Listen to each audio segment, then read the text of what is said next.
No século XVI, exploradores espanhóis a caminho dos Andes se depararam com um cenário espetacular. Em meio à floresta, um rio caudaloso despencava através de quase 300 quedas d'água. Ignorando o nome já existente, batizaram o local de Saltos de Santa Maria. Séculos depois, este nome se perdeu na história. Ficou o anterior, que os povos nativos chamavam simplesmente de Água Grande, ou, na língua deles, Iguaçu.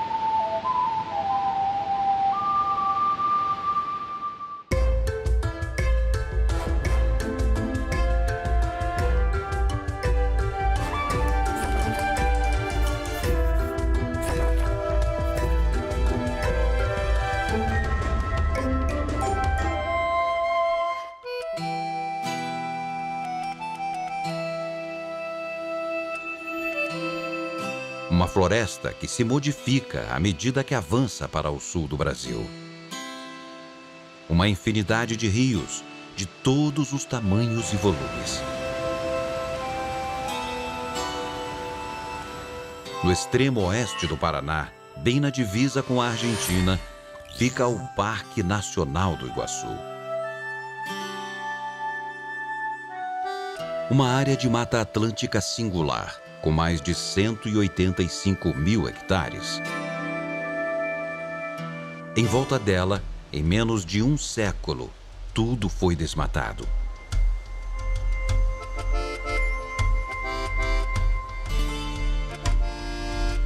A nossa expedição começou pelo leste da unidade, onde o rio Gonçalves Dias marca os limites do parque.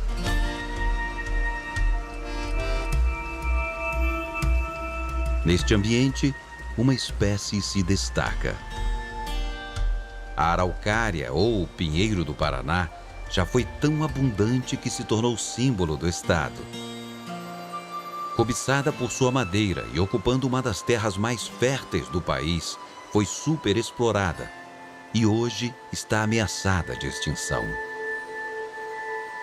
Vivendo sobre a terra há milhões de anos, esta árvore compõe uma floresta atlântica mista, também chamada de mata de pinhais.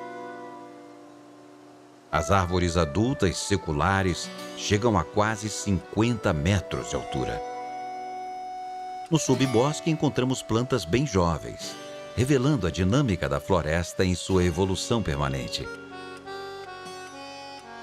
E observamos outra espécie emblemática. A erva mate faz parte da cultura e da história de vários países da América do Sul e de alguns estados do Brasil.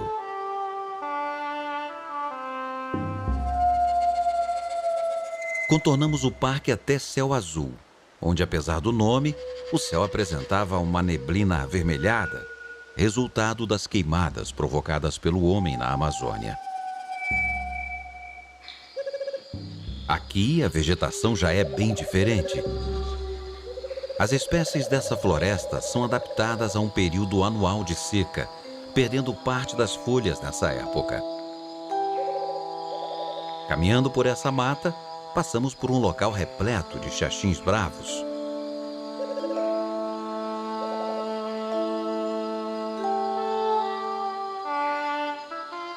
Ali perto, um tucano de bico verde vasculhava a copa de uma árvore à procura de ninhos com ovos ou filhotes de outras aves.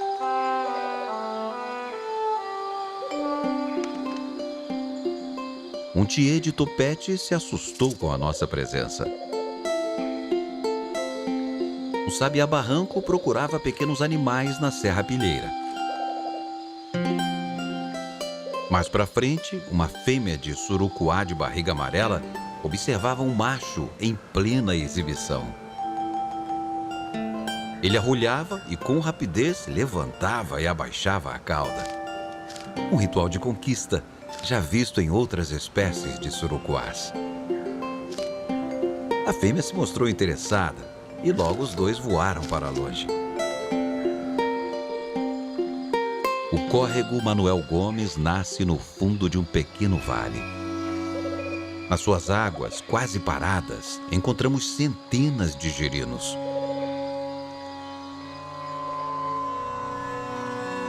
Este curso d'água vai desaguar num dos rios mais protegidos do parque. Ao norte, ele corta um terreno acidentado. Com quase 30 metros de largura, as copas das araucárias se destacam no andar mais alto da floresta.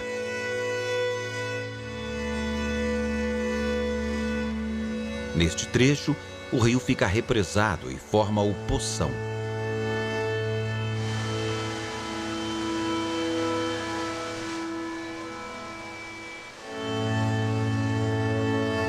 A bacia do Floriano está quase integralmente protegida pela unidade, ocupando uma área de acesso restrito e difícil. Por isso, suas águas possuem uma qualidade excepcional.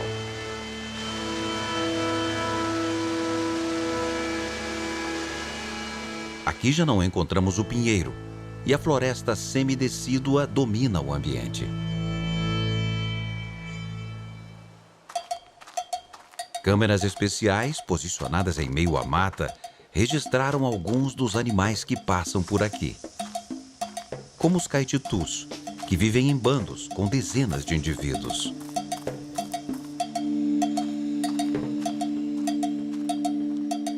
E o solitário tamanduá-bandeira, na sua busca diária por formigas e cupins. Neste ponto, podemos encontrar também várias espécies de felinos, como a onça parda, o gato mourisco e a onça pintada. O parque protege a maior população desse animal na Mata Atlântica.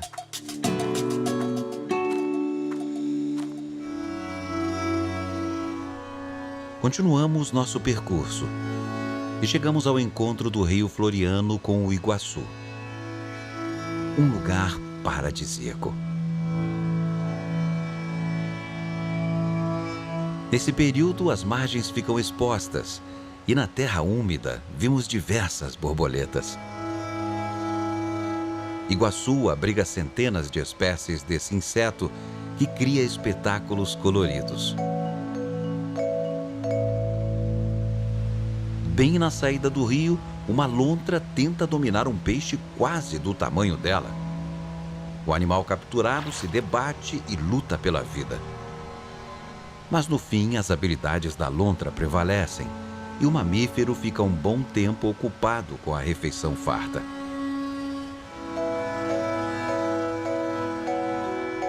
Para chegar até aqui, o Floriano percorreu mais de 110 quilômetros. Descendo calmamente em meio à mata ciliar, o rio drena a floresta e apresenta águas transparentes e levemente avermelhadas.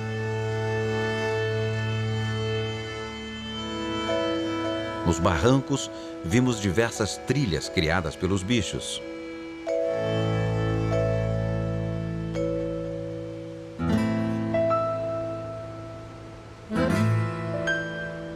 No dia seguinte, fomos para o local onde o rio Iguaçu entra no parque.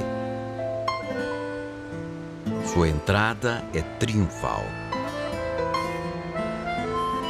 O fundo rochoso e irregular do rio propicia o surgimento de uma série de corredeiras impressionantes.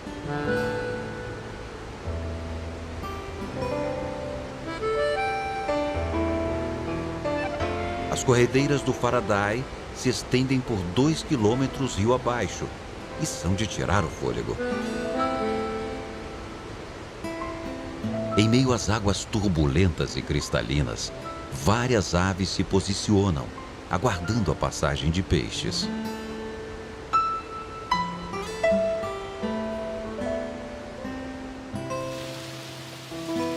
Descer pelo rio nos reserva outras surpresas, como uma família de capivaras. A espécie costuma viver próximo a cursos d'água.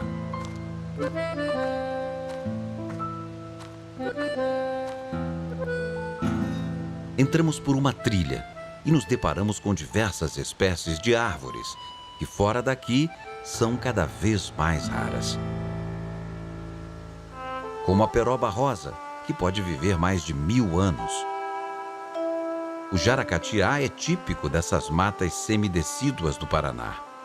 bem como a canafístula, árvore poderosa encontrada nas matas que acompanham os grandes rios da região.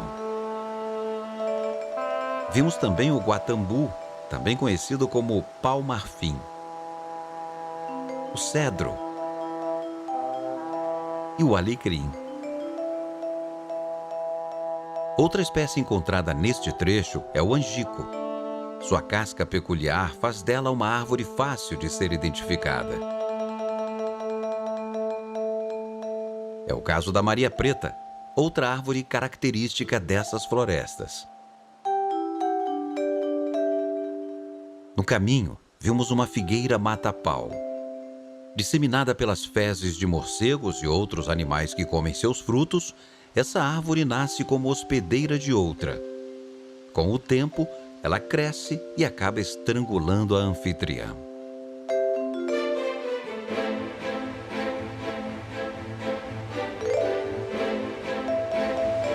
Ao final desta trilha, chegamos ao impressionante Salto do Silva Jardim.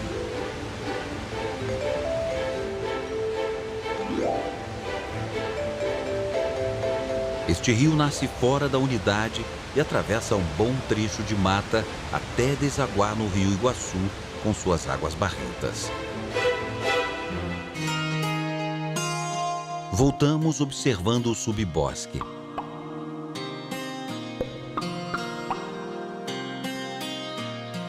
Num tronco de árvore, vimos uma pequena colmeia de abelhas jataí.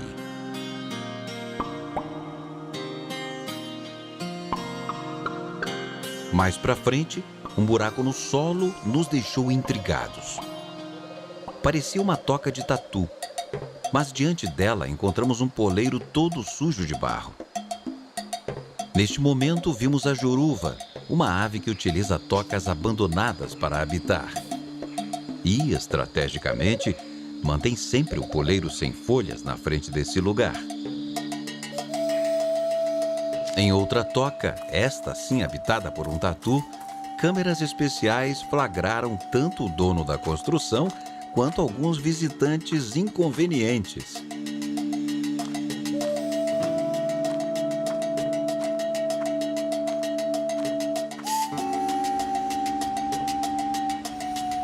Descendo o rio Iguaçu no final da tarde, observamos uma enorme anta nadando. O animal é registrado com frequência pelas armadilhas fotográficas.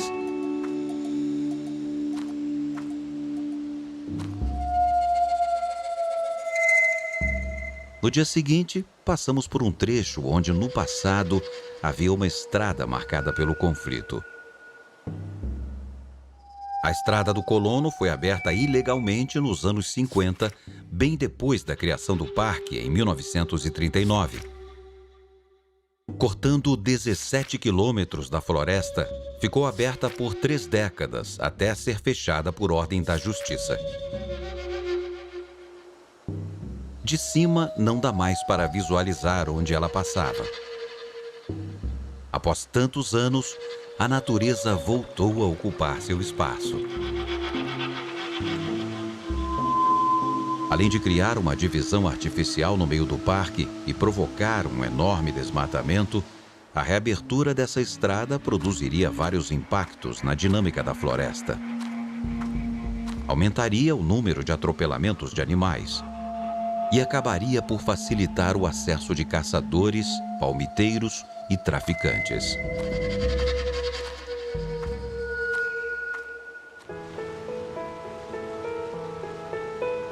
Continuamos a descer o rio e passamos por um bando de biguás, ave aquática que se alimenta exclusivamente de peixe.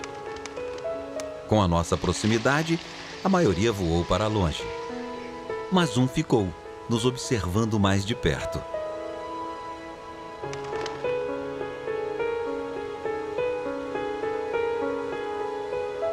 Nos 170 quilômetros do Rio Iguaçu, protegidos dentro do parque, existem diversas ilhas.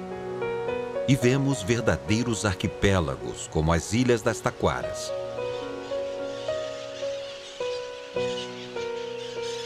Ao cair da tarde, pássaros vindos de vários pontos da mata se concentravam em uma dessas ilhas. Coberta por um taquaral, é o dormitório dos periquitões Maracanã, que costumam se reunir em grupos grandes e barulhentos para passar a noite com mais segurança.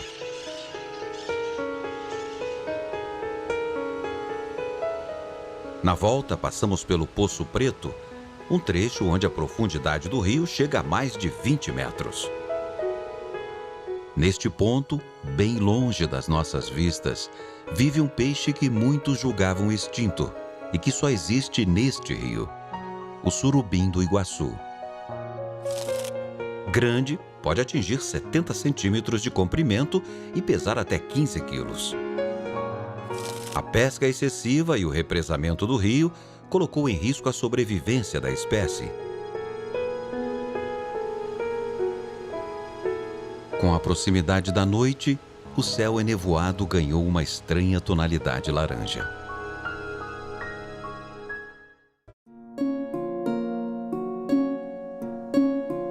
No dia seguinte, decidimos explorar um dos caminhos internos do parque. Logo de início, encontramos uma serpente descansando no meio da estrada. Com um colorido marcante, não conseguimos descobrir se era uma coral verdadeira ou uma falsa. E seguimos adiante. Chegamos até um córrego de águas cristalinas, cercado por uma mata ciliar diferente.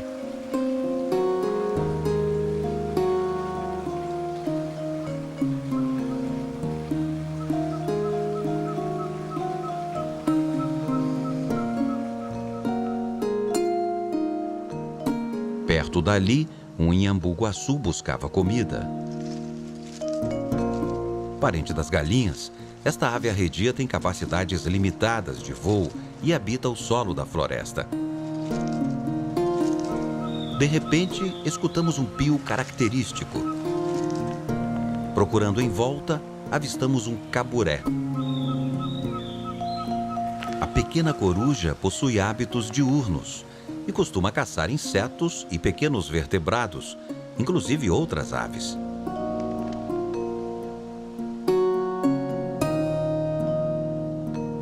Em outra árvore, vimos alguns surucuás variados. Se não fosse o colorido exuberante, este animal tranquilo poderia passar despercebido.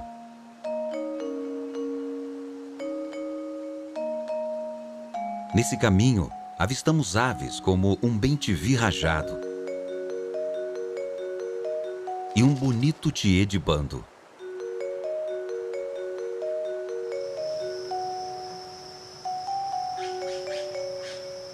Próximo do rio, a vegetação se modifica novamente. No meio das folhas, um sapo se mantém totalmente imóvel. Perto, observamos um beija-flor de fronte violeta.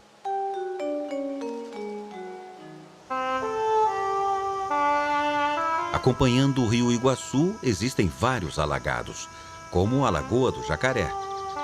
Um ambiente que costuma atrair muitas espécies de animais.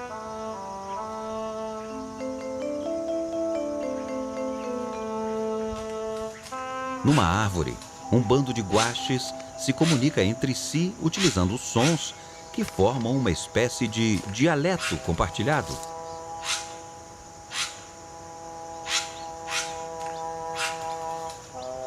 E são observados de perto por um chupim curioso.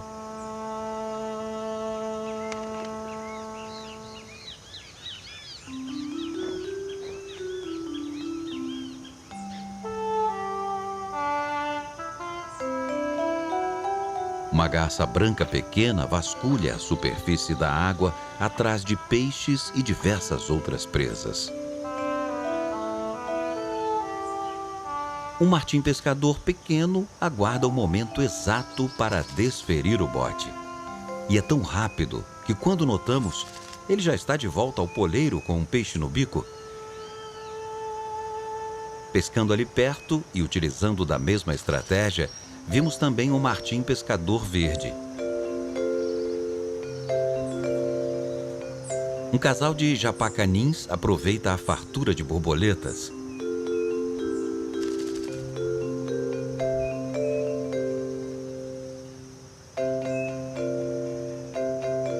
Um pato do mato cuida da plumagem demoradamente, antes de reiniciar a sua procura por pequenos invertebrados, sementes e folhas de plantas aquáticas.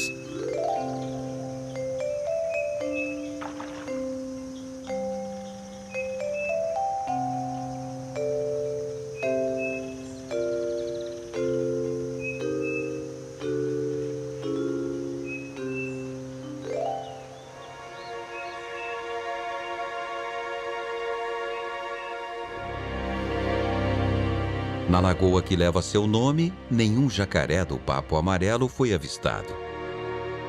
Descendo o rio, vimos alguns indivíduos descansando em pedras e na margem. Eles são muito ariscos e mergulham com rapidez ao notarem a nossa aproximação. Retornamos e encontramos outras espécies pelo caminho. Uma maitaca verde descansava numa árvore baixa. Mais à frente, observamos um arapaçu de garganta branca, apreensivo com a nossa presença. Logo chegou outro animal com um inseto no bico. São locais assim que os casais dessa espécie escolhem para fazer ninho. Em vários momentos e horários, vimos veados mateiros de passagem. Mas só conseguimos imagens deles com uma câmera trap. Assim como da Irara, que parece estar sempre apressada. As jaguatiricas já são bem difíceis de serem avistadas sem um artifício como este. As câmeras registraram até um bando de queixadas, animal que ficou quase 20 anos sem ser visto no parque por conta da caça. Seguimos por outro caminho, repleto de árvores frondosas, típicas da floresta semidecídua da Bacia do Paraná. Neste percurso, encontramos um pequeno bando de cutias.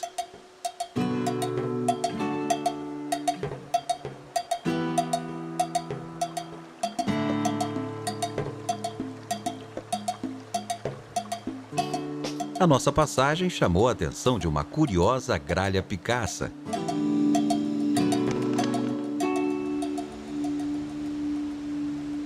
Chegamos à beira do rio. Ali nos deparamos com uma alma de gato. Os saltos da ave entre os galhos talvez explique a origem do seu nome popular.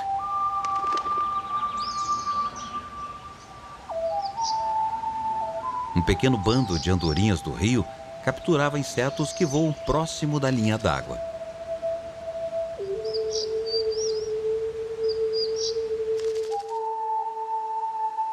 No dia seguinte, seguimos por outra trilha, onde observamos uma bela bromélia. Neste trecho, a floresta apresenta uma grande quantidade de palmitos jussara. E vimos de indivíduos adultos gerando frutos a pequenos aglomerados de plantas juvenis.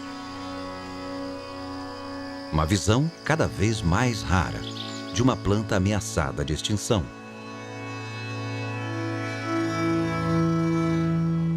No tronco de uma peroba encontramos várias marcas deixadas por unhas poderosas. Na lateral, vimos as de uma onça pintada. Um pouco abaixo, as da onça parda. Perto do solo, ainda tem espaço para outro bicho deixar a sua mensagem, a cutia. Uma câmera trap colocada em frente a esta árvore registrou a ação de um desses bichos. Imagens como essa trazem uma esperança. Há bem pouco tempo, o maior felino das Américas quase foi extinto por aqui devido à caça. Hoje, a população desse animal fantástico se recupera.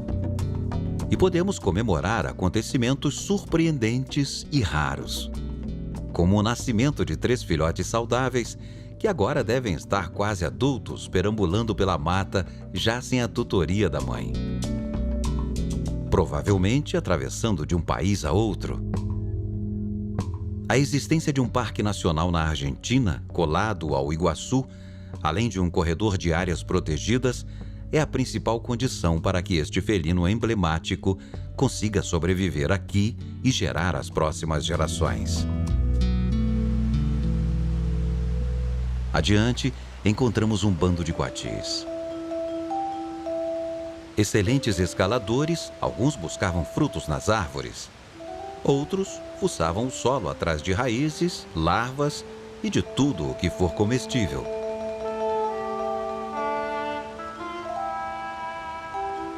Bem perto dali, outro bando também procurava comida. Os macacos prego usam de toda a sua agilidade para pegar frutos nos lugares mais difíceis.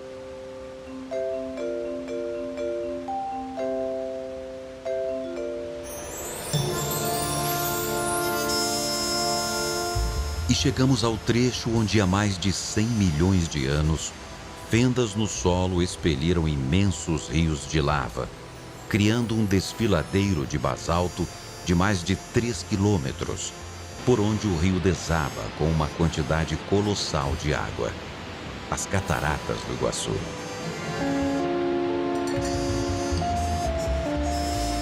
Sem se abalar com a força dessas águas, os taperoçus velhos se refugiam na rocha molhada. Em pequenos grupos, fincam suas unhas nas pedras, onde passam a noite e parte do dia. E volta e meia, destemidos e hábeis voadores que são, passam por dentro do paredão de água para ganhar os céus e capturar insetos.